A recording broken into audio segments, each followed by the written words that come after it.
All right, we are live. Allegedly, give me a little testy test. Hello, hello. All right, we are live. YouTube is not broken, so we're allowed to officially start. The intro did not blow up my channel apparently, which is good.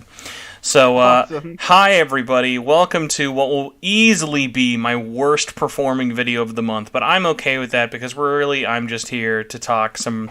I'm ready to talk some Saul, but I don't have enough money to invite Chris Hardwick onto the show. So, in his stay, I got more popular Oziak. Mr. Oziak, how are you doing tonight? I'm good. See, I'm the next best thing. I'm like the Bill Oakley of lawyers. I'm the Bill Oakley of guests. Will you be in the next Borderlands? That's what I need to know.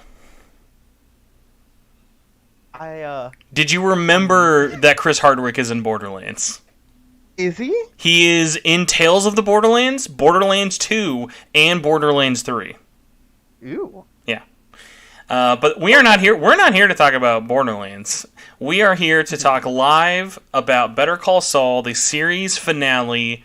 The end of an era is here. We're live. We're talking spoilers. So obviously, I hope you have not jumped into this without watching the final episode. But this will be here in perpetuity on the channel. Jack Frost and LOL, thank you for being here. By the way, we should just get the quick elephant out of the room before we actually talk spoilers and let people start flowing in here. Mm-hmm. Dream never going to happen, but you want it to happen. Breaking Bad, Better Call Saul spinoff show, because LOL had the obvious, the better fuel Huel. But what do you want? Exactly. I mean, okay, there's a lot of people that insist that like we should get a Salamanca show. I think that is the worst overkill I've ever heard. Would it be the whole family, or just... Would it be Lalo only? Tuco? The idea they suggest is the whole family, and I think that's too much. Yeah. I've had enough Salamanca. I've seen most of them as babies, and I've seen all of them die. Damn. By the way, everybody, because we are doing this live, if you have any questions or thoughts on the show, please throw it into the chat. Pokey and LOL are already saying, and Sir Red of X are already saying, very polarizing finale. I've not looked at Twitter since the show started airing, but we're going to basically jump into our individual, what did we think of the finale, and then just kind of, I'm sure, spew into a conversation cesspool of everything.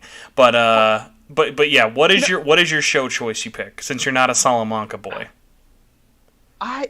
That's the hard thing, because I kind of just want it to be done. Even in, like, a possible reality where we can get more, I think I've had my fill. Oh, I hate this idea. Even though Sir Red didn't suggest this, but he mentioned it. Sir Red of X said, it'd be like, imagine a spin-off show that's just Jack's crew.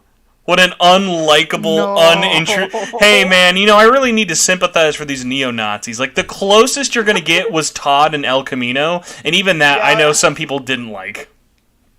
Can we get Todd and Jesse as, like, Wild Ride? I'll only allow one more spin-off. I only want a montage, and it's exclusively only on Crackle.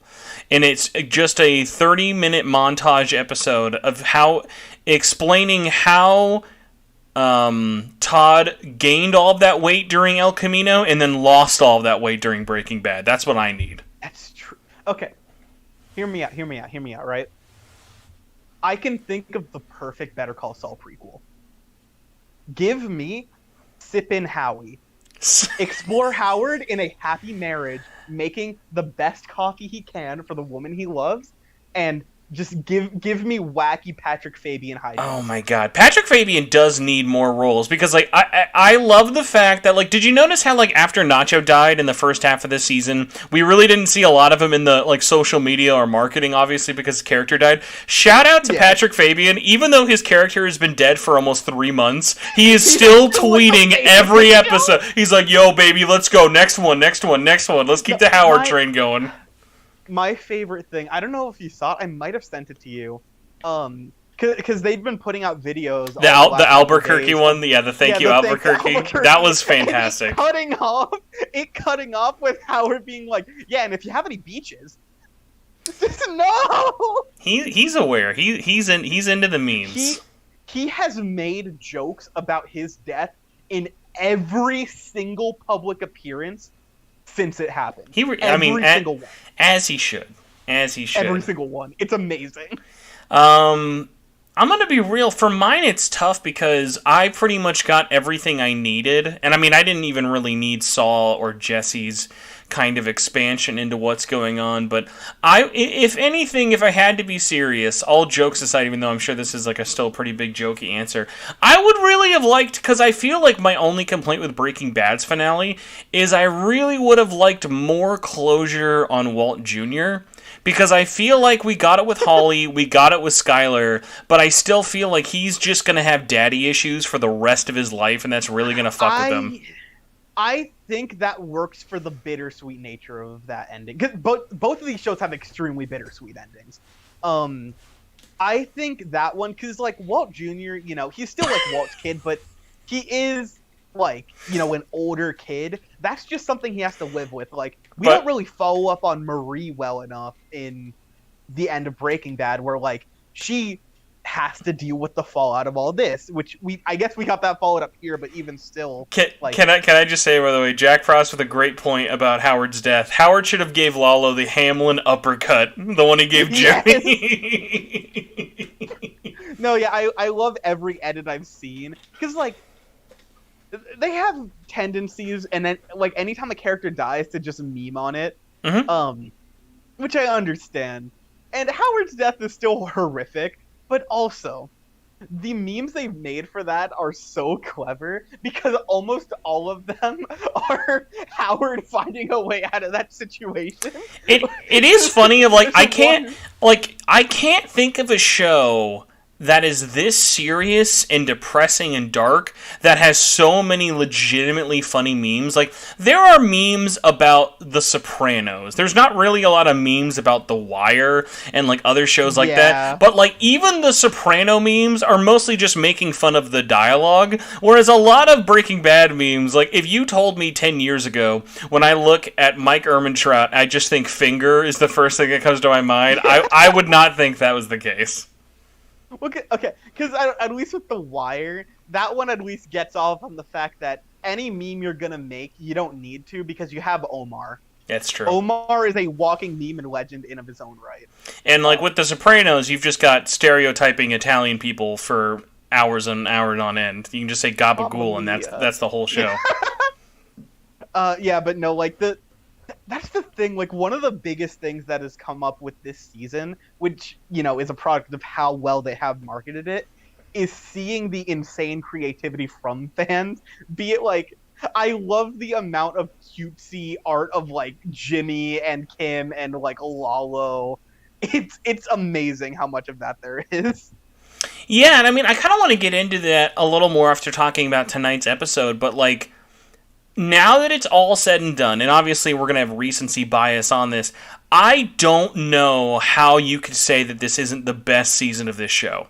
It was just... Oh, it is unparalleled. It was somehow the perfect length, because I think our biggest worry, especially because it was split up into 2 seasons, was I was so worried that we were not going to get enough Gene, and I think we got the perfect amount of time with him. Yeah. But, like, Man. so let's at least wind it back to the final episode. By the way, shout out to not only, obviously, everyone who worked on it, but the amount of times I literally creamed in my fucking pants at the screen transitions because of how smooth they were. Peter Gould, I don't know what you were doing, but when I saw that airplane transition from him in the cell to the airplane, I was like, oh! That's the thing, like, I think that obviously, like, after Breaking Bad, Vince Gilligan was just immediate household name, like, which deserved. Fantastic director and creator. I am glad that Peter Gould is getting that recognition. At least, like, I don't know if it'll be to the same degree, because I don't know if this show is as big of a phenomenon as Breaking Bad was, just on, like... It's hard to say, because, like we've talked about a little bit before, it's absolutely ballooned on the last half of this season, which is funny because it really wasn't blowing up during the beginning half of the final season, but just like something, I don't know if it was the memes or whatever, or 3D Saul, whatever happened, like the final half of the season, I've never seen more people talk about a show. I think, okay, I know that they did not plan for the mid-season finale, like, for it to be a mid-season finale. It was supposed to just keep going.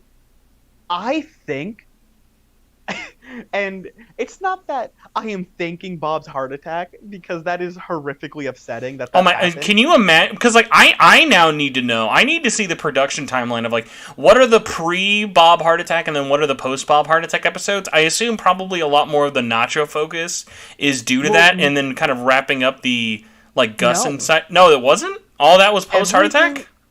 Everything there was planned as is. The heart attack happened during episode 8 while Jimmy was on the floor staring at Howard's dead body. So everything before that was as intended as possible.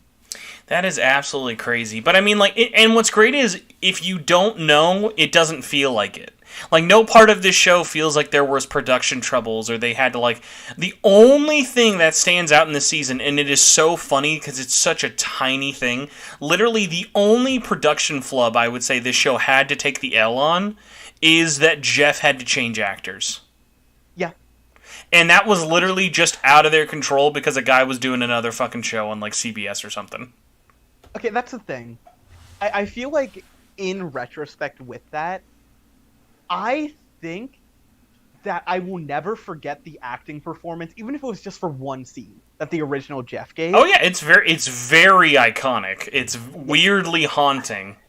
Yeah, and this new Jeff, I don't think captures that same performance anywhere near. He captures he captures a different performance, which almost kept making. He almost made me like, I wish that they had almost written Jeff as having another friend or something. Like, that they could have written it out. Because, like, I think his role still worked. Although I will say, one of my favorite comments, if you go back to the clip of the original Jeff from, I think it was, like, either Season 3 or Season 4. Season 5. It was Season 5? Yeah, it was the opening season. Oh, yeah, because we only saw him in the cabin stuff before. My favorite part about that, if you go to that clip, is there's, like, I think one of the top comments are, this guy definitely wouldn't have slipped. That's the thing, like as much as I love that actor, and I don't think the new one can capture that energy, I don't think the old actor would have fit as well into the Jeff we got. I don't think I could take, because this one has a sort of youthful dopiness to him, while the other one feels like a seasoned weirdo.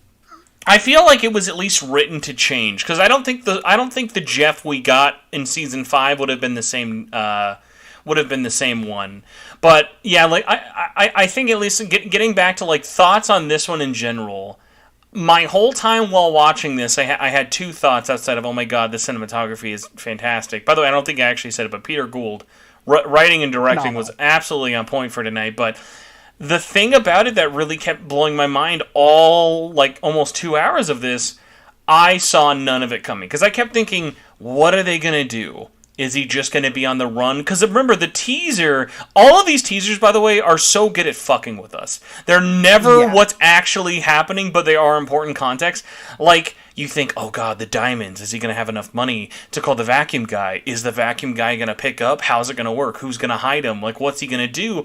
And, like, what was it? Within the first commercial break, he gets arrested? I think it was okay, other than the intro. Yeah. So, like, it's every little thing just kept fucking with your expectations, and not in a way that's like, oh, this doesn't seem realistic. It seems like, of course, because it's like everything that's happened is just blowing up in his face, and he's, like, at the center of all of it. And, like, I'm so glad it wasn't, because, like, even though I'm sure they could have written an interesting episode around it, imagine how much more boring it would have just been. I feel like any other TV show would have been, he gets in a car, he's driving to Florida with all of his diamonds, trying to meet Kim one last time or whatever, and give her the money, and then meet the vacuum guy, and blah, blah, blah, and, like, they're trying to run off together. Whereas, like, this just feels like... Well, and even then, even when, like, he got arrested, I thought, okay, he's just going to jail. And then that scene, I feel like this season has two really great, like, man, if these fucking people don't win an award scenes. Obviously, Ray's on the bus on last week's episode. I loved. Well, there's conference room. No, there's actually two moments for Bob. I wouldn't even say the conference room is one. Bob, I think, as Saul, does such a great job in when he's first arrested and in the cell and he's punching it and he's just going through all these emotions. He's just freaking cackling. Yeah, like the wave of emotions he goes in that like less than 5 minutes is so smart and so like him in that moment of like where he's at mentally. But then the other one, honestly, like his final courtroom scene with everybody is just fantastic. Of like it. Even though this was never his plan, even though he gets arrested, he is always in control. He's still controlling everything going on, which is crazy. I think that this episode has the best portrayal of every single face that he's ever put on, because we get to see Slippin' Jimmy, we get to see Jimmy McGill, we get to see Saul, we get to see aspects of Gene. We get every facet that has ever existed. I'm gonna be so honest with you. I didn't even realize it because it had been so many episodes without us really having him. Probably it's been maybe 5 or 6 episodes at the most. I didn't realize how much I legitimately missed Jimmy. Like, just Jimmy. Like, that moment, and I know it might sound corny, but when he corrects himself to be called I'm James McGill now, hit so well for me of just like he's like the point of Saul's gone. I think a lot of us just infer it as either it's over or he dies or he goes to jail, and him going to jail has nothing to do with Saul being gone. Like for me, Saul being gone is he realizes he cannot live his life like this. He doesn't want to live his life like this. And even if he could, and he lived out those 7 years, we all know as soon as he got out of prison, he would have gone right back to doing the exact same fucking thing. But the only thing that would change his mind, the only thing he cared about after he basically got literally everything in a fucking bucket of ice cream every month, the only thing that changed his mind was knowing that there was a 1% chance that Kim was going to get away. Which was just so... I think it hits in so many different levels of obviously what's something we never got again for the rest of this season. Well, no, I think he says it when she decides to leave him after Howard, but... And I'm so glad they never used it in this episode because it would have been so easy. But the ways that he shows how much he still loves Kim without ever saying it in this episode hurt me so much to watch. Yeah. Oh, man. Okay. Because kind of on the note you were saying of, like, actually having Jimmy back, I think this solidified for me that Jimmy, like, as Jimmy, was buried with Chuck. Oh, 100%. And him actually finally confronting those feelings and that regret of what he did and that conflict with Chuck and all of those regrets. I think this was interesting. I wonder what you think of this. In the moment of him confessing his crimes, I almost feel like he does it in terms of what he feels the worst for. Walter White working with that. In second place, the death of Howard. And not to undermine the death of Howard. Like, that changed him in so many different ways, along with Kim.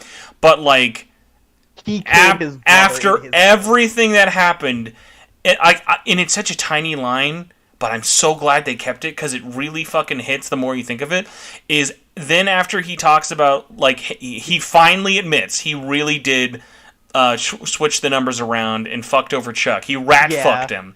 And there's no going back from it or anything now, obviously. But that moment when he's done and Bill says... Bill's like, why did you say that about your brother? Like, that's not even... And, like, no, it's like... It doesn't matter about... Like, he already knows he's going away for everything. But, like, this is his chance to get everything on the record and to, like, clear whatever people might have thought of, like, his brother and everything for, which was...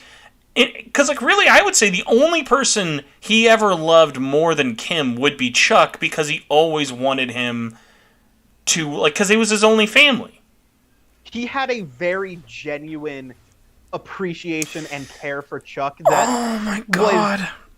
only it was that's one of the complicated things with Better Call Saul early on is it is still hard to gauge how much care Chuck genuinely had for Jimmy. Well, It's also it's a weird double line of you don't really know a lot of these characters' story, and even when you do, they still add more. Like honestly, they didn't need to bring Chuck back, but that scene hit so well for me. Of like, I love that it placed it. It's clearly before the show ever started.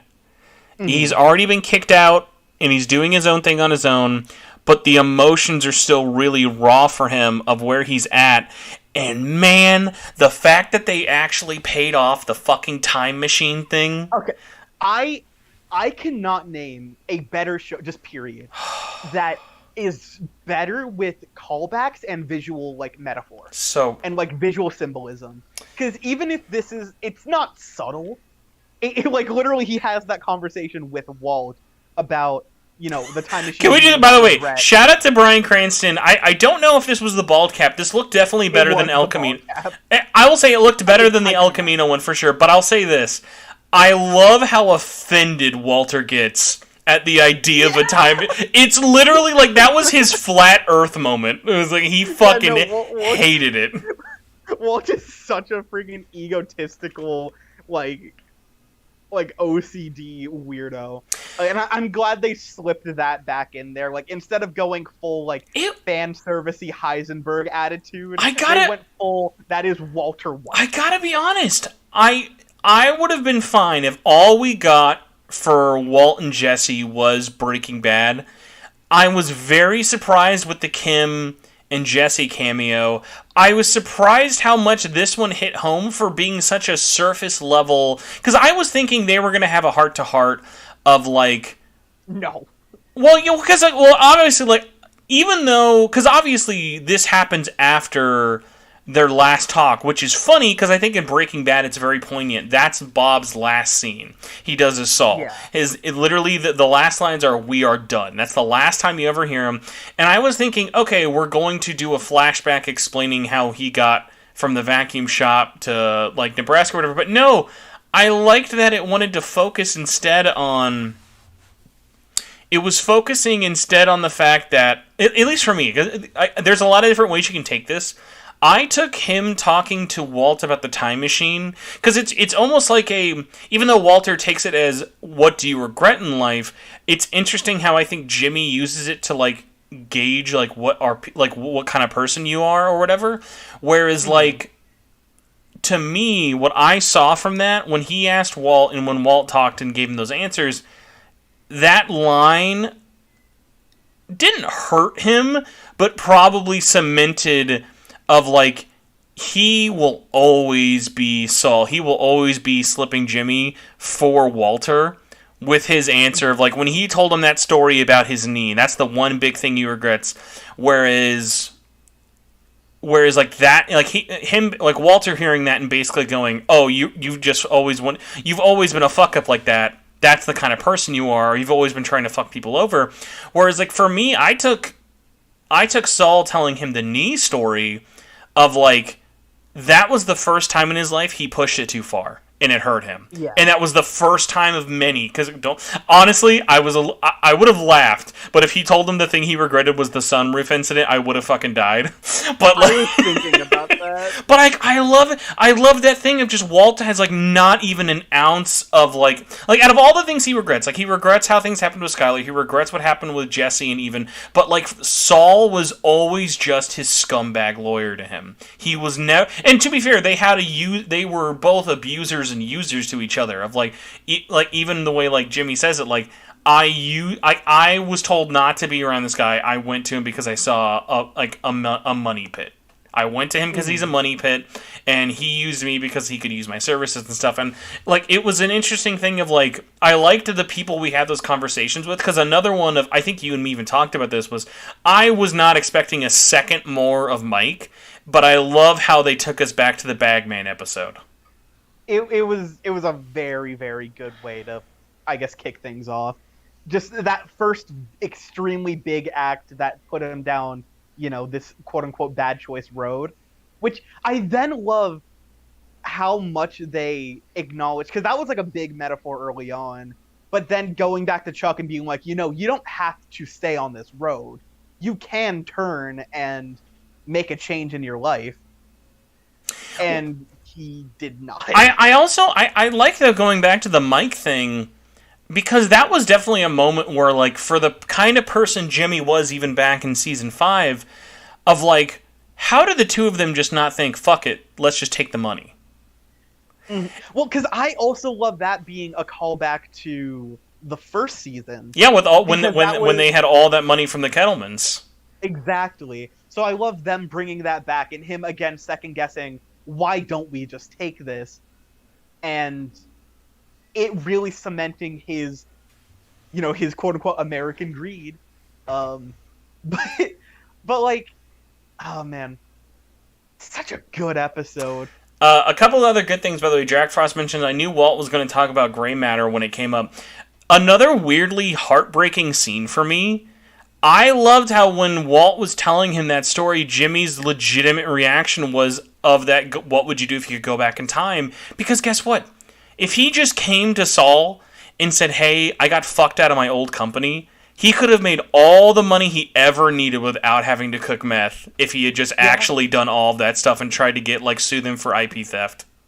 Which I do love, just you are the last lawyer I would have gone to. I know, but it is actually that thing of, like, at his heart, he is always still a lawyer, along with being a con man, of that thing of, like, and I think the show even showed us this in Breaking Bad a lot, of, like, he was always out to try and get as much money and have as many clients as possible, but it was that thing of, like, he was a lawyer doing shit cases for such a long... Like, he had done so many different kinds of cases and stuff with it, that, like, it was that thing of, like, I never felt like he stopped being a lawyer, even after, like, he became, like, Gene and, like, other things like that and stuff with it. So it was really interesting how the show used its time...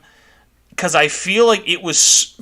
this is probably the longest episode we've ever had. Single episode. Oh, easily. But... Oh, yeah. Well, continue what you were saying. No, I was just going to be like... I love, though, that, like, this show had... I felt like this episode, at least, had zero fat. It was very much, like, everything... And, like, I was worried at a couple of points. Like, when I saw Marie... I was amazingly shocked that, oh my god, Marie has any level of importance to this, and, like, how is this going to work? By the way, I feel like this is just me. I might be horribly wrong. I feel like Marie's just going to be that person for the rest of her life in the Breaking Bad universe who's just going to, like, do book deals and tourings about how my husband got murdered by Walter White. Like, she is just going to live off of that being her life for the rest of all her days. Yeah. Yeah. But, okay, then speaking of that scene, though, of Marie coming in, one big thing I adore about this episode, which we kind of got a bit of in Waterworks, which was the last episode, is this is the most vindictive, antagonistic Saul we've ever seen. Yeah, like, what's the line he uses with Bill of, like, oh yeah, where do you see this going for you? And he says, I'm gonna be at the top. I'm gonna be, like, the king of this, or whatever. Like, he just, like, all it took was that, like, couple of hours in Nebraska of thinking this out, and he was like, oh yeah, I got this. I know what I'm doing. Saul in his like, shiny suit, like, super nice, like, floral patterny, like, tie, all shaved, just perfectly ready to go in there and just beat down every single lawyer he faces.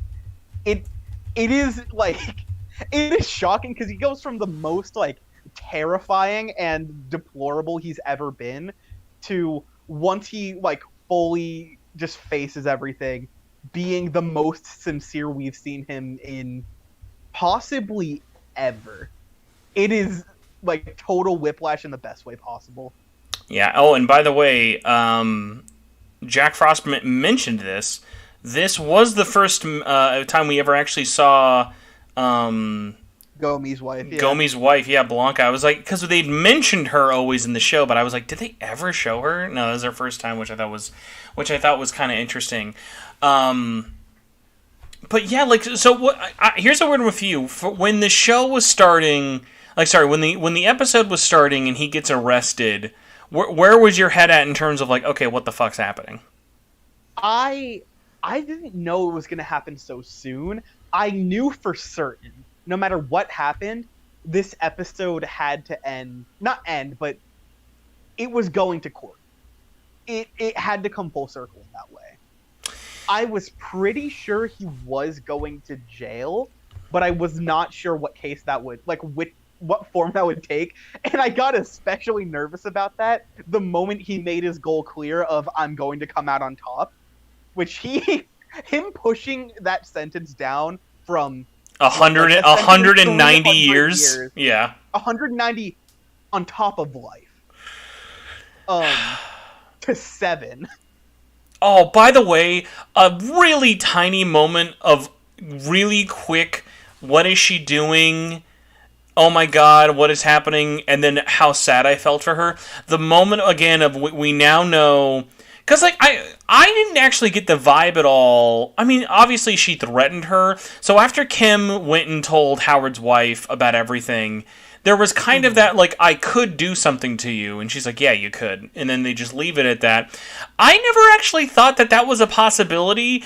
But then, like, obviously, like, I think, like, in terms of bad wives on the show, Howard's wife has probably got to be one of them up there of, like, listen, like, Howard's wife was, like, a pretty big bitch to him. Like, all the time. And then really in depth, like, I'm sure him dying upset her, but it was always one of those words I never felt sympathy for her in any way, just because of what we knew of the character. But with the Kim thing, what I thought was so interesting was, oh man, I don't want Saul to, like, have a bad ending, but I especially after last week, I just really didn't have it in me to, like, see if, like, Kim went to jail. Because there was a moment, like, when he tells him on the plane, and he's like, hey, I've got information about this, I was like, I could see a really fucked up Saul being, like, mad at Kim for talking and being like, And I burying can bury her to get myself even more. And it was one of those great moments of, like, and I think these will be like reflected a lot more as time goes on. One of the best moments in Breaking Bad is that phone call where Walt is just absolutely throwing Skyler under the bus in terms of not being guilty. Mm-hmm. And where he's mad at her, but he's crying on the other side of the phone. I feel like the court scene... You let that sink in. Yeah, like, I feel like the court scene was that for Jimmy with Kim. 100%. Of just, like, I am going to throw everything I have at me if it means that they cannot touch her at all. Because, like, and even though he never got to see it, I was so worried that she was going to that free that free law office, being like, oh god, like, is this, like, who she has to go to for, like, a lawyer because, like, of where she's at in her life. And the fact that she only went there because she just wanted to help, because, like, think about it, like, as miserable as that lady was, that was Kim's dream. She just wanted to do that all the time. And even if she could just answer the phones and help out, she already was probably going to be happier doing that than working at the waterworks place. And so it was just that thing of just being like, man, please let Kim have some kind of okay ending for this. Because, like, even though Kim is definitely not guilty, there was always, like, and I think Howard's death definitely showed us this, she knew the line. Saul did not know the line. Yeah. Like, I mean, it is exactly as she said, of she knew the consequences of handling things that way, but she was having so much fun leaning into that Saul persona, into getting back at Howard, into being that kind of person. Mm-hmm. And, like, I feel like this episode would have been really easy to have a lot of callbacks, because really, outside of Chuck, Mike, and Walter, they're very three different things that all kind of tie into one aspect. We weren't concerned about, but what's Gus up to one last time? But what's happening with Howard's wife or whatever? Or, like, actually another worry I was going to have is, like, give us one more Saul, like, flashback or something, you know? Like, it really did a good job of staying in the future with it, and oh my god. Like, so, I know it shouldn't get me this excited, because I kept wondering the whole time. I was like, how will they use color? When will color finally be... Perfect. And the fact that it was the cigarette in the jail cell or the interrogation room, like, and the stuff with it was so. And by the way, again, going back to the thing of Kim is not perfect. Kim 100% just lied to get in there and see him for. So again, like, it's not about being good or bad. It's, again, going back to the coloring of everything. It's a morally gray world they live in, but it is that little spark that lit it up with her. And it was just so nice of them having that moment. And going back to it, there's no I love you. They didn't kiss. Obviously, they could have. But it was that thing of just, like, I viewed that as she wanted to basically say thank you in the way that she knew how, or being like, hey, I can't be here for you, but I'm going to be here in the moment. Like, all they needed to do was lean on that fucking wall and light a cigarette, just like her first scene. It was so perfect. They were there for each other in the only way they honestly could be. And it was because I know a lot of people have said, like, the perfect way to end the show would have been on the shot of them, like, against the cell wall, which that is, like, a 10 out of 10 shot. It is amazing. But I don't think there was a more perfect way to end it than the slow pan of him, like, out of view of her.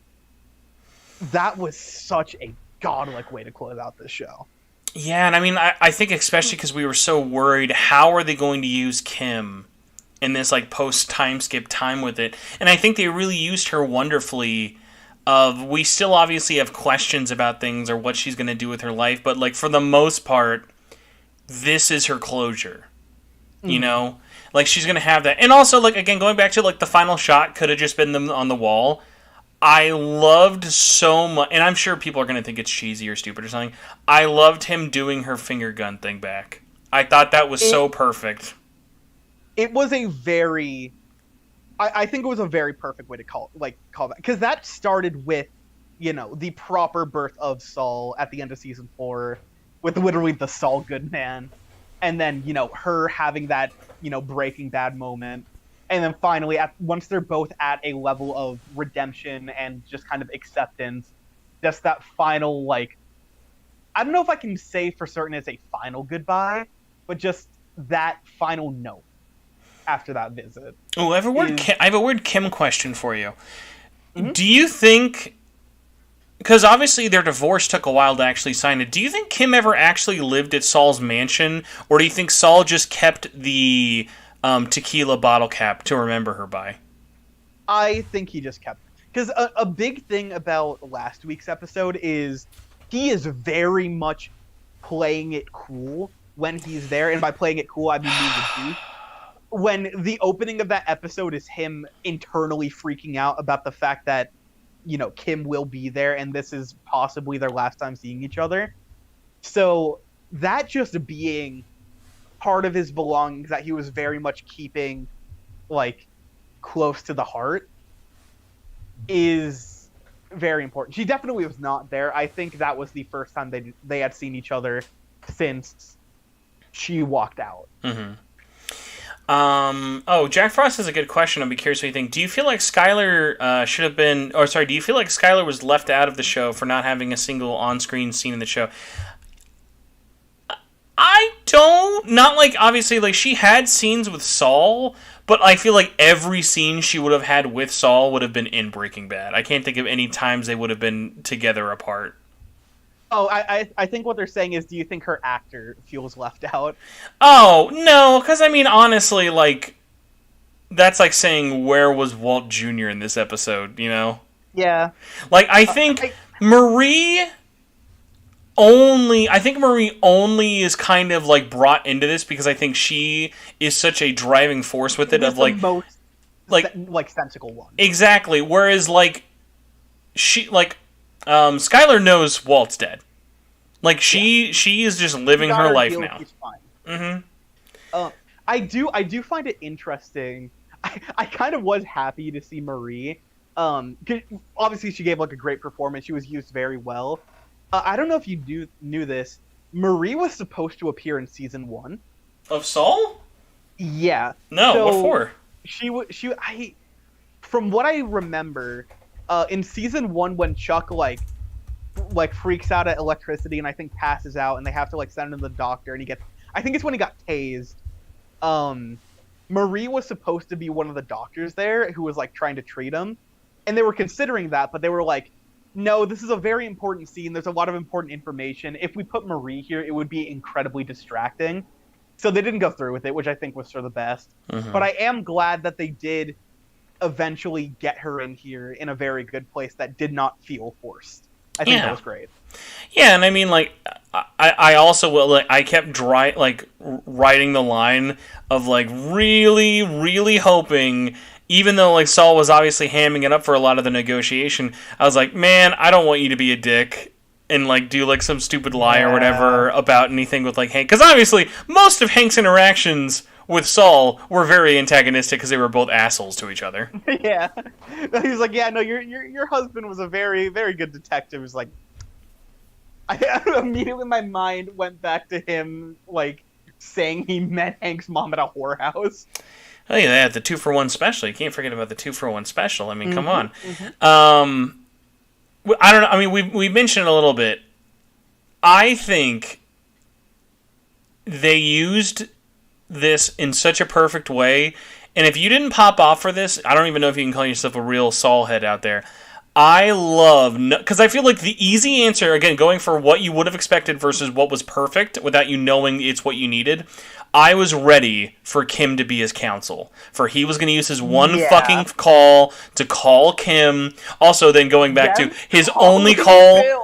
No. Not even that. What was his first call? His first call was to the fucking Cinnabon place because he didn't open that day.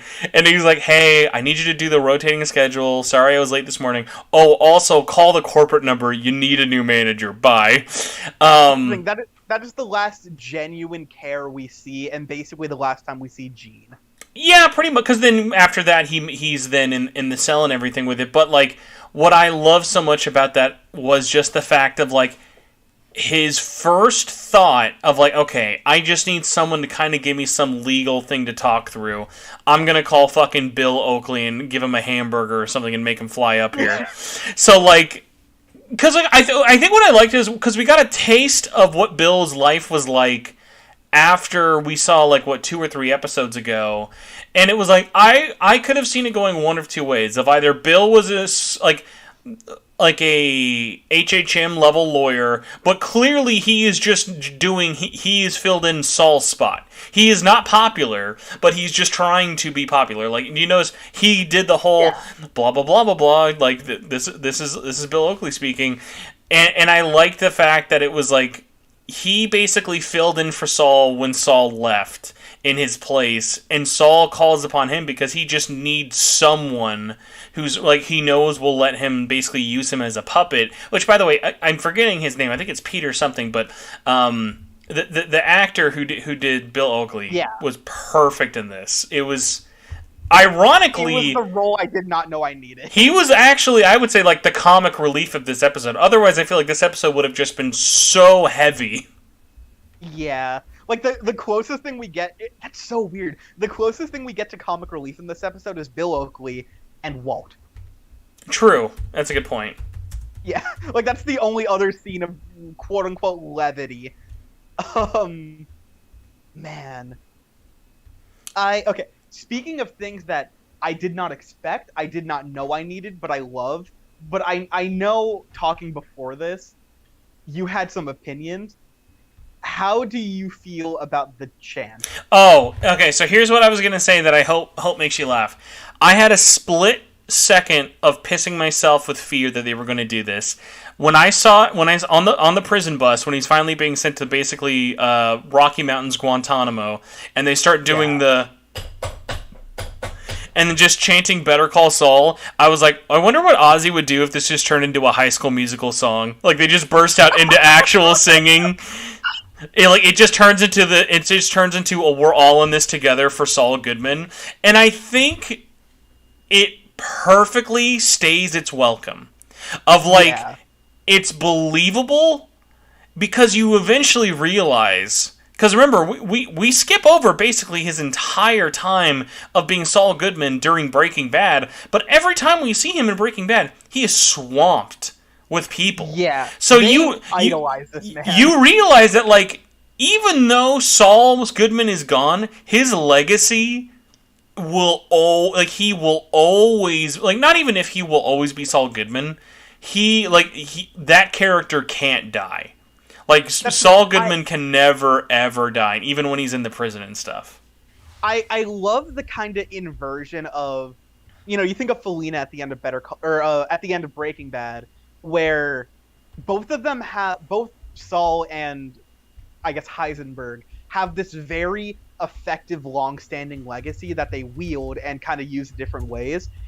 In Breaking Bad, it ends with him dropping Walter White and fully indulging in Heisenberg to do what he needs to. Well, how this ends is fully dropping Saul and going into, living out what he finds value in, which is being Jimmy.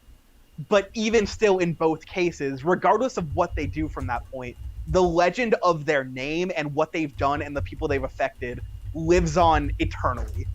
And just the idea of him having that, like, endless street cred of being, like, every criminal's number one best friend, at the point where it is the least he ever desired that kind of recognition and love, is so perfect. Going back to the whole Jeff thing, how that bus scene perfectly mimics the, hey, you're Saul, right? And that whole thing of just being like, no, I'm McGill.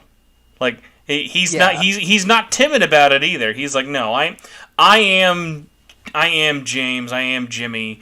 Like, I really, really just appreciated, like, and even though, like, I feel like in prison you almost kind of get that vibe of, like, he is still very Saul-like in terms of his friendliness. Like, remember, there was those moments of, like, there are still moments of Jimmy in Saul. Saul is not this all-encompassing evil persona and stuff. They are the same person. They are not, like, a Jekyll and Hyde. Like, a lot of slipping Jimmy obviously had to go into it to become, to become Saul Goodman. So, like, I liked that thing of, I basically saw him treating all of his friends in the prison like he's going to have friends in that prison, just like his friend back home in Chicago. Mm-hmm. Of for just, like, 87 years. Fucking exactly. Or, hey, good behavior. Oh, by the way, so glad we didn't do a skip ahead to his final sentence and seeing him. Like, I did not need a second longer of him in the prison. That was perfect. No. Of, like, I didn't, like, imagine how cheesy it would have been to get a fucking flash forward to his final years. He's on his deathbed with Kim. I was trying to think with it, but also another thing I would have hated, but would have been an easy Sopranos like fuck you ending. I would have hated if he just died in prison by getting, like, shivved by someone. I would have, like, hated that. Like, that would have been the worst way to end it. And I feel like a worse writer could do that. I almost love that inversion of, because you kind of get scared, like in the prison truck. It's like, are you Saul? Oh my gosh, it's Saul. It's like, if they were to take it down the path of he is now the least popular person in prison and is constantly, like, fearing for himself, like, it wouldn't have fit. It would not have fit the tone of it. So him being that revered saint among criminals, like, it is literally an honor among thieves situation, is amazing. Like, he will be fine in there. Mm-hmm. But he is fine with who he is and knowing that he was able to unload everything he needed to. And he finally got that reconciliation with Kim. I think he won more than Walt did somehow. Oh, I would say 100%. Like, and there's different ways to kind of go about it, but quick question. Will Kim be returning for conjugal visits? That's what I need to know. I want to believe so. Oh, all right. But here's the less gross question. Do you think Kim is still dating that one guy? Yup. I feel like after this, probably not. But I don't think she's dating Jimmy either. Oh, no, for sure. But it is a thing of, like, I could see Kim's life being happy for the rest of her life as she just does her day job, pro bono legal assisting, and then just seeing Jimmy every month or two, and like That's sharing a cigarette and like talking. I 100% imagine that now that they both had their moments of full honesty, she can go back to what made her passionate. Mm-hmm. Yeah, and it was a lot of Florida men for her to defend too. It was also interesting of like, I never felt like Kim did everything in the last episode in terms of like, I didn't feel like if that was her last episode, was like the last one, I could see them doing this finale without her, but it would leave too many questions, kind of similar to the like, hey, what's Skylar doing and blah blah blah. Whereas like, it wasn't as opening shut because like, we just needed something with her and Jimmy near each other. Like, even that phone call. Like, we couldn't just have that phone call being the final thing with it. Carl Marx brings up a great point in the chat. They call Bernie Madoff the Godfather in prison. I expect they do the same thing for Saul. By the way, him negotiating to get Bernie Madoff's easy, like the fucking golf course, like prison, is absolutely fucking amazing. And mint chocolate chip Bluebell ice cream. By the way, can we just talk about the fact that this man literally never got ice cream in the entirety of the show? Every time he tried to get ice cream, something fucked him over. Every time. Well, you know what? Actually, what was interesting is actually going back to it. Every time he stopped himself short of getting that mint ice cream, it was him doing it to himself. Because the first time was him going and doing the thing with Nacho. And this one was him basically selling himself over to the feds and stuff. I was trying to think. There was another one. Sorry, I quickly do want to note, for Luz Bolito, I don't know how to say it in chat, I could not disagree more. They were saying that it should have ended on them smoking and that the final scene was unnecessary. I'm more curious, Luz, if you can elaborate in chat, why would you say I liked the ending but I didn't like the second half of the season? I would say the second half of the season is definitely slower. Because the first half is super, like, you have the two A and B plots are perfectly, like, balls to the wall of how are we screwing over Howard and how's Nacho going to get out of this. Like, the season starts really, really strong, but I think the writing and the characters are what keep you around for the ending. The thing, I think, I do really love the first half of the season. It is fantastic. I think Rock and Hard Place, which is, Nacho's death, one of the best episodes of the show. Other than that episode, I think they are still some of the best of the show. I don't think they compare to Plan and Execution and onwards. I think every episode since episode 7 has been like a godlike work of television. Oh yeah, because I mean, even for as much as the first half is balls to the wall, the stress in the season, the stress from the season finale, the season premiere part 2 of the post-Howard death episode was so amazing, of the what's going to happen with Gus, what's going to happen with Lalo, and what's going to happen with Jim and Kimmy and stuff for it, of just like, that episode was literally just biting nails for an hour. Yeah, no, that is like the most tense episode we've had since like some crap we'd get in like Breaking Bad. Mm-hmm. Like, it was up there with like Ozymandias face off, like that kind of tension.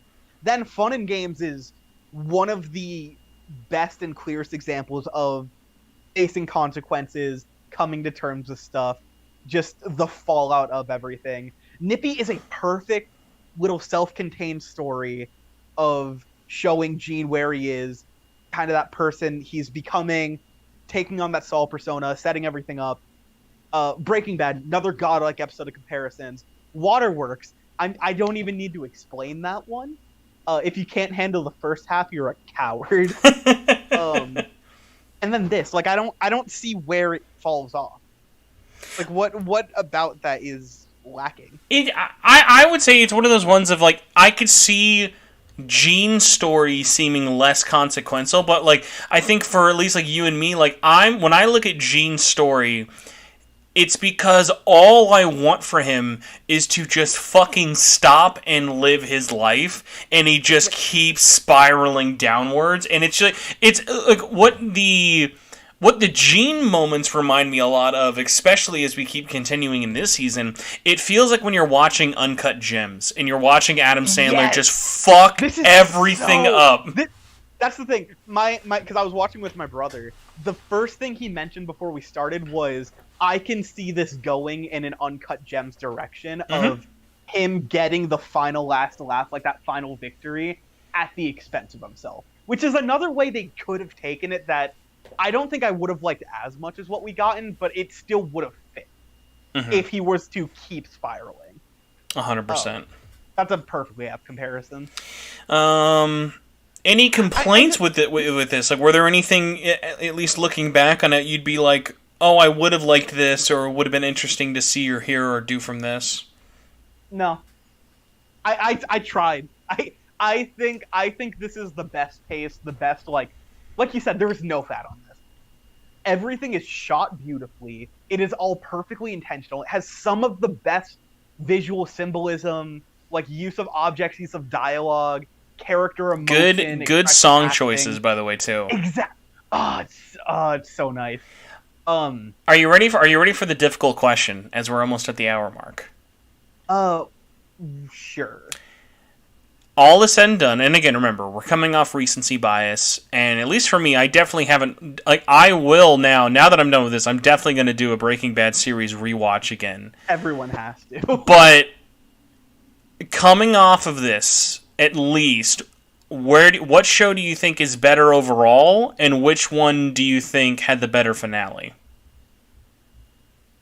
I can understand preferring Breaking Bad. I think that is very much a taste thing. I do prefer this, though. I would say Breaking Bad has more filler than this show. This show, like, again, going back to what we talked about before, don't be Hideo fucking Kojima. You can't skip seasons in this show. You gotta watch. I forgot who said it. Somebody asked you a while ago. I think it was Sean McMillan. If you're still here, we were like, "Oh, the season starts a little bit slow." There are two important things to know about Better Call Saul. It's not Breaking Bad, because the first episode, I will say this, it's a great episode. The first episode is filmed like it's trying to be Breaking Bad. That's not what the show's about. That's the thing. Like, I do really like the first episode. I rewatched it recently. It's better. It's better in the comparison of the whole series. But yeah, if you're showing that to someone, that episode felt like it was made to bring a Breaking Bad fan in, and then you trick them and realize it's about fucking Hamlindigo Blue. Which, that's the thing. I kind of resent that about the show, because even as much as I like those episodes and how much it shows of Jimmy at work, them pulling the Tuco thing was so obvious what they were doing. By the way, I legitimately was waiting this entire season for the scene of, like, Tuco's out of prison, everybody! Whoa! Like, I was so ready for them to, like, bring, and, like, nothing against Tuco's actor. I think with Jimmy, it was not a great use for him, but what I liked about it was Tuco was a necessary evil to give us Nacho, and Nacho was a great leeway into also having Hector, like talking Hector. And then the other one was, I think, the scenes with Mike having to take out Tuco were also perfect. I loved that plot. That's the thing. I think that's the thing, because someone, like, earlier was like, yeah, no, like, when does the show get good? I tried watching season 1, but it was so boring. Which, I disagree wholeheartedly. I disagree. It's only boring if you're going in expecting Breaking Bad 2. That's the thing. I understand being the person who sees Tuco, they're like, oh, it's going to be like this going forward. And then where's the turtle? Where's the turtle? Yeah, after the second episode, it slows down. It becomes that character drama that it's trying to be. You get and also it's that thing also of, like, it is. I would say it is a funnier drama than Breaking Bad for sure. Like, there are a lot of disagree. Well, like, in the sense of, like, there are moments where because, like, the cast and the characters are so different than Breaking Bad, they feel like they fit into that world. But with the exception of, because, like, even go back to Mike. Mike is not I'm a hard ass. Like, I'm the toll booth guy. I'm just a toll booth guy. And then you find his story out more as, like, it goes, because, like, it's basically just kind of setting that tone, because, like, I think one of the best things this show does, because it's not until season 3 where Gus is introduced, right? Mm-hmm. Like, you couldn't have introduced Gus in season 1 or even season 2 of this show. He would have felt extremely out of place. My thing is, one, I agree. Two, I think that, and it's weird because like you would expect it. This was the thing that people were ready for when the show got announced. Is like, oh, we're following the comic relief lawyer. Oh, it's gonna be a comedy. It's not gonna fit. If you were to tell me that, like, you could tell me that Breaking Bad is a dark comedy, like you could come out of it and make that claim, and I still would say it probably leans more like, I don't know if I'd especially call it that, but you could say it and I'd believe it. I cannot agree at all calling Saul a dark comedy because there is way less levity and way fewer jokes of like, you know, Walt and Jesse doping around or Walt Jr. or whatever other like Hank stuff they're doing. I would say, yeah, this show is grim. I would say like the last, instead of a comedy, it's definitely a blacker comedy or a darker comedy than anything in the sense of like, it's like really the last character in the series that's just used for jokes. Oh, that's not true. I was going to say Mark, but actually that's definitely got to be the Kettlemans, but again, that's kind of just throwing them back in for one more. But like, outside of rare cases, it's an interesting thing of, I think, the cast overall is more fleshed out, better written, and more interesting in making you think and doing different aspects, but then also doing that thing of, I think the show being called Better Call Saul almost isn't really fair to it, because obviously it fits for who he is, but really this is not a show about Saul Goodman. This is a show about Jimmy and maybe you could say Gene. But mostly it's like, this is Jimmy. That's the thing.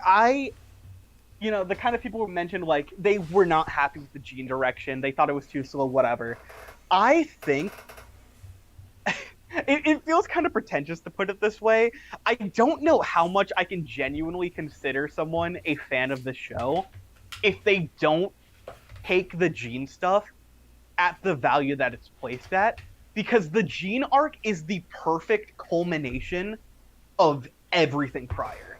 It is, because it's like, oh, like, why? I want to see more Saul Goodman. I want to see whatever. Like, what happened after this is like, we got the story of what brought Jimmy here. We've seen what Saul has done. And we even get more of that with the Gene arc. But it is perfectly at that point, once it cuts to Gene, of we understand everything that put him here, his mindset throughout this entire timeline, and what he now feels like he has to do to break out of this slump he's in. Can I just say, by the way, I was so ready for them again to do the expected easy route of after Breaking Bad. You remember how Breaking Bad ends with the scene of him going into the house and also going in to meet Walter, of us just keeping cutting back to Breaking Bad. What was Saul doing here? What was Saul doing? Like, we didn't need that. Like, you get it. I saw a review today where it was some news publication being like, yeah, no, the Breaking Bad, like, they had hyped up this Breaking Bad crossover this entire time, and it was such a miss. Like, they show Saul going in to talk to Walt, but we never see him talk to Walt. Like, what's up with that? I'm like, yes, you do. Bryan Cranston phrases this perfectly. They fucking never should have announced that him and Jesse were going to be back. I agree. Like, they're in it enough that it's a cool, whoa, they're back, and it's not, like, super ham-fisted, but it literally, because, like, we knew this before the season even aired, it was just, like, because they even made a big deal, like, they were super secretive for all of their scenes to not have anyone know. So then the fact that it fucking happened, and it was like, okay, and then because then it just led to people being like, okay, when does it become Breaking Bad? When does it become Breaking Bad? Because, like, that's not the point. It's not about when it becomes Breaking Bad. Because they made it clear that they were like, yeah, no, we are only going to use Walt and Jesse if it means that it is somehow forwarding the characters in the plot. And I think the second Jesse one was a little too on the nose, but like the point it was getting at, I still think worked. Ultimately, this is not about Walt and Jesse. It is about Jimmy. It's about Kim. It's about these characters. And like, you know, this episode kind of spelled it out with, you know, the the shot of him going into the school to talk to Walt. The point is not, oh my gosh, he's going to talk to Walter White. We're getting that Walter White crossover. It is, he is making that intentional choice to quote unquote break bad and to make that decision to try and grasp that opportunity that will then spiral him to where he is now. I think it's interesting. I actually half agree with you. I took the ending of Breaking Bad as this. Breaking Bad ends showing two major decisions in Jimmy's life. Him opening that door to the school, because remember, at that point, he could have just said, fuck it, I'm never going to see Walter White again. Like, Mike, oh, by the way, like people don't talk about that scene enough with Mike. The Mike coming in and reporting in about Walter and everyone about him warning him is so perfect. Mike is Walt's biggest hater, and I love him. But the thing about it is, Saul choosing to open both doors is so perfectly, like, symbolizes of, if he never opened that fucking door, he would have been fine, probably. That's what I'm saying. And then the other thing of choosing to make that Gene again, because fucking Jeff and the other guy were just like, listen, we're fine. We don't want to rob the cancer guy. We have a ton of money. We don't need to do this. We only will just make more money, like, quicker, like, right away for it. And, like, they didn't have to. And it was that thing of, like, showing Jimmy not being able to just stay in his lane and be happy with the way things are, and just having to keep going deeper and deeper and deeper down the rabbit hole. Exactly. Because, like, I think calling it Breaking Bad definitely makes sense, but, like, I don't look at him opening the door as the sense of, like, when we think of what did it mean when Walt broke bad. I think Jimmy's whole thing was Jimmy is basically pushing himself. He is he is slipping deeper and deeper into this thing of just going into that place with it. And kind of going back to the scenes of how it was used, I loved the scene with both Walt, Jesse in the van with Jimmy, but I liked how both scenes kind of worked in an interesting sense of, it gave us a good idea of how Jesse started to think of Saul before he ever knew him, and then where Walt left off always thinking of Jesse, Walt thinking of Saul the whole time, of, like, because remember, the whole thing was Jesse was checking out the place because he then recommended it to Walt. But he wouldn't have recommended it really unless his friend had had good luck there, and without him talking to that, and with him having that cigarette moment with Kim. But then also at the same time, it was nice in the sense of him having it with Kim without realizing how much that kind of meant for who both of them are. Worked well without being a, hey, look, I'm young Anakin Skywalker, and I met up with fucking C-3PO. It doesn't feel like that kind of moment, which is nice. Mm-hmm. But I would at least say, kind of going back to my own question, I would say definitely the better finale. I like Breaking Bad's finale, but Breaking Bad's finale definitely tries to do a lot, and there are still things of, like, what about this? Obviously, Jesse is a like, Jesse... And obviously with El Camino, kind of take with it what you will, but, like, if Kim got El Camino'd, this would have been a terrible episode. Yeah. I love Felina. I think that's a fantastic episode. Very good. Very, very... But I'm only comparing this to that. Like, in terms of TV, Breaking Bad had a fantastic, fantastic ending for how much... Because, like, you kind of, like... I feel like in retro, like when I thought about it at the time, I thought, oh, there are many episodes between Walter getting caught and the end of the show. No, there's a lot that happens in 2 fucking episodes. That's the thing. I think weirdly enough, for how much happens in that episode, it almost feels... It both feels like too much happens in a sense, but also... that certain stuff gets prolonged. There's, like, a bit of that. I still think it's, like, phenomenal, like 9 to 10 out of 10. But compared to this, I think this is just, like, a whole other class. Mm-hmm. No, definitely. Saul sure is gone. I'll say this. Fucking TV has some big shoes to fill. AMC better hope they have a damn good interview with the vampire after this one. Man, we're in a lull now with live action TV. I'm okay with that just because I have so many other things I need to catch up on. Especially, I feel like I'm so behind on movies right now, especially like movies in theaters. But for 100%. how much I ended up binging on Saul this year, I'm just so glad it nailed the landing. Because, man, it would have really fucking sucked if this show even just a little under-delivered, you know? You know, I it feels like ignorant to put it this way with a lot of stuff, but like the writers and all the actors and everything, all the directors, producers, they kept saying this season is the craziest thing they've ever done. It's the best thing they've ever done. And you know, with any creative, you got to take that with a grain of salt. You know, you can't take them at their word. Like they could be so proud of it, and it turns out to be garbage. I never had a single doubt. I had seen what they could do with this show, with Breaking Bad, even like X-Files with Vince, like whatever it is. I've seen what they're capable of, so with this season, I already knew it was going to be a masterpiece. It still surpassed my expectations. You know what I'm ready for? I'm ready for the deleted scene, because you know they filmed it. You know they filmed that scene of him getting a haircut and shaving the mustache. Yeah. But... oh, that reveal, though. That reveal of him, like, coming out into the... like, walking down the hall with, like, the clean shave and Bill next to him. I need to see what color that suit is. Oh, by the way, all the behind-the-scenes photos of showing the Gene segments with color, it's like watching, like, those AI photos where, like, show me blah, blah, blah with this or whatever. Like, it seems so weird, like, seeing the Gene things in color, because they almost don't feel real, especially the Kim ones. I cannot imagine. So I was watching the show very legally until the finale. No, but on the site I was watching the Better Call Saul episodes as they came. I remember watching. I think it was Breaking Bad, like that episode.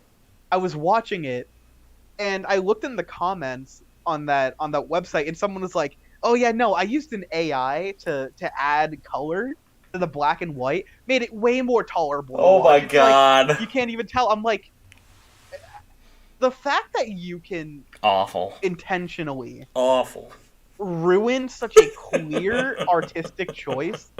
How I say this a lot with a lot of critics of this show, but I cannot find a better word. How cowardly do you have to be to not experience this show as it presents itself? I'll say this, by the way.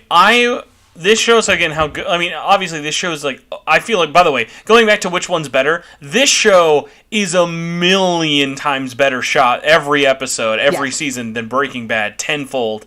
Like, you'll never find the first episode of the show alone tops, like, 99% of Breaking Bad. Like, there are moments where, like, I forgot, like, the fucking scene of... Like, I feel like a lot of, like, the Jesse house scenes are so terribly filmed of, like, just showing Jesse shooting the TV while he's not playing Rage. Like, all these, like, weird fucking moments so that I feel like... Like, there are great shot moments for sure, and as, like, Vince and everyone is like, sure, there's a lot... It gets better for sure, but it is that thing of, like... I'll contest this. Breaking Bad, even still compared to most live-action television, 99% of the filming in that show topples anything in live-action television. 100%, but that's why I'm kind of like in the camp of... Sorry, I'm talking like fucking Flynn over here with my yawn. Yeah. That's why, like... Comparatively. That's why it's only... I only say that in the sense of not that, oh, Breaking Bad is bad, of like, it just shows how much it gets blown out of the water by Saul, though, because it's just they've learned everything from it. Mm-hmm. All right. But on that note, we got to wrap this up because I got to be in bed sooner than later, and it's already past. It's already past Bill Oakley time for you. Yeah, no, my phone is at 5%. Okay, we're gonna end it. We're gonna end it on this. I'm gonna ask you one last question, and everybody, thank you. We actually had way more people stick around for most of this like hour plus talk, so I appreciate you all for hanging out. Even if you were just searching Better Call Saul live on YouTube, trying to find it, and then we're just like, oh, it's just them talking about it. It's not the show. And this is not, obviously it's going to sound like a Sophie's Choice, but putting everything into perspective, who's one actor / character you really want to like give props to of like, man, you really fucking killed it this show? Okay, because there's so much. I think if it was last week, I would have had to say Rhea, because she is phenomenal in so many. She's such a good actress. She explores such a range of emotions. I think if we go back a couple months earlier, I guess, freaking Michael Mando, especially in those like his last few episodes in Rock and Hard Place, one of the greatest performances in the entire show. His last speech is haunting, man. It's haunting. It is one of the greatest moments in television history. But oh my gosh, the last few episodes of just Jimmy, Saul, Gene, whatever you want to call it, there has been so much range, so much emotion, so much like acting, layers upon layers of playing one character who's playing another character, who's channeling a different aspect of themselves. I don't even know, man. He juggled. Bob has always been such a crazy actor, but like, it is funny to me how like Breaking Bad will probably forever follow Bryan Cranston around. Mm-hmm. Bob definitely is in that camp with Saul, but I think what's special about it is with Bryan, you kind of are wearing the hat of how is Walt really Heisenberg, whereas with Bob, with playing Jimmy, Gene, and Saul, it is the perfect fit. It's a triangle though of like intrigue and sadness and like heartbreak, because it is that moment of just like, I want nothing more than this show to jump into a time machine and everyone lives and he's just a lawyer and they're back at Wexler and McGill. Chuck is still alive. He got better. He's back at HHM, and everyone is just doing their thing. There was never a moment where in Breaking Bad I was like, man, I really would love it if they stopped cooking meth, because it was like, no, like this is the world that they've made for themselves. There's no going back for this. But because Better Call Saul gives us so many moments of almost hope, it hurts even more when it gets pulled away from you. To the fact that then our best realistic ending is him ending up in prison for literally 80 plus fucking years, and that's the happy ending. For sure. But I do at least want to give two shout outs. One, people obviously meme on it a lot, but really, Jonathan Banks cannot get enough praise. He is so fucking good as Mike. It is disgusting. And also, I don't think people have talked about her job enough, because like obviously she was a big name actress, but man, the way they used Carol Burnett is she very good. Very, very good how they used her. Oh man. Shout outs to Marion. Yeah, seriously. And all those fucking cat videos. Which, by the way, shout out again to all the YouTube comments that are now just fucked if you ever go to any, like, Better Call Saul ad. But, like, the scene at the police station of them just watching his... it's just... Like, I've seen those commercials memed on so much, it's so hard to believe that, yeah, these are actual commercials in their world. Like they just take those seriously.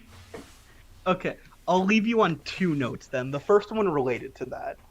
I guess both related in a sense. So one, I do love, if you noticed, all of the bumpers they did for, like, you know, teasing new episodes and stuff and, like, hyping it up. Mm-hmm. The narrator they used for that is the narrator at the end of that commercial. Oh yeah, that is the same. I forgot about that. That's a great point. I totally never noticed that. It's an awesome detail. So, my final thing, if you noticed, if you saw the thing I just sent you in DMs. Oh, let me pull it up. So. Oh my god, season 7. What are your predictions for Better Call Saul? I'm so mad at you because I thought you were actually going to bring up like one of the best things I forgot to mention. I love how the AMC ended this show. Not with the thank you thing, obviously that was nice. The coat hanger. The coat hanger finally showing the final the sixth or final hanger is the prison getup, which I thought was so perfect because I never thought of when they would show that coat montage that, oh, there is another outfit we're going to see. I never actually thought about that. And the fact that instead of a post-credits teaser, it's a post-credits no, this is the end. That is the end of Better Call Saul. I thought that was such a nice way, because like they like much like all the commercials we'd made fun of, they could have ended it being like, "Are you wanting more of Better Call Saul? Well, check out The Sincere Man coming this fall." Yeah. But yeah, Ozzy, thanks for talking about Breaking Bad and Better Call Saul with me. Dude, this was a good time. What a great show. Everybody, thanks for watching live. If this gets more than 50 views when I wake up in the morning, I'll know that hell is not a complete cesspit and frozen the world over. So I appreciate you all for watching and chatting. Even if you didn't love the show, if you just kind of enjoyed it, or if you just wanted to pop in for a couple of minutes, I appreciate all of you for being here as well. We're going to call it a night and let Ozzy's poor phone charge. So, Ozzy, before you leave, do you want to tell anybody where they can find you just in case they do not know who you are? So you can find me hibernating after this finale. No, that's called crying. You'll be just crying for this, of the lack of Saul. But otherwise, on Twitter you can find me at Revived Oziak. And on YouTube you can just find me at Oziak without the revived. I'm dead. But yeah. And all your links are in the show notes as well, so everyone can just click and just see you right under there as well. But, yep, everybody, thanks for watching this live. Have a good rest of your night, and may God have mercy on TV for the next however many months until we have something else to tide us over. Mm-hmm. Goodbye. Bye. All right, what are you at, 3% now?